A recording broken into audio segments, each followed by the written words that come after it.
Sumagot na si Meralco Balls head coach Luigi Trillo tungkol sa mga kumakalat na chismis na kanilang umanong ititrade ang kanilang long-time leader na si Chris Newsome papunta sa ibang koponan. Ang kabuuang detalye alamin natin sa ulat ni JB Hunyo.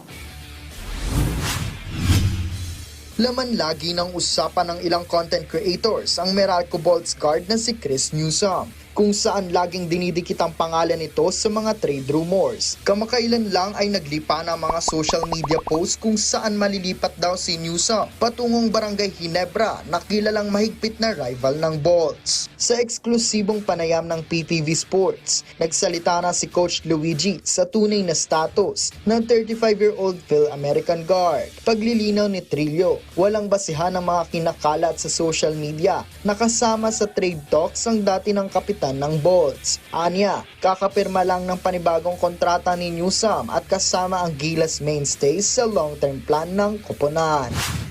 False, 100%. Lewis signed. He signed, sealed, and he's coming back. I think people don't understand that a guy like that who served the franchise so long, you wanted to retire with us. So that one I can say. All of those things are false. There has been no offers on trades. There has been no New has really built our franchise around that.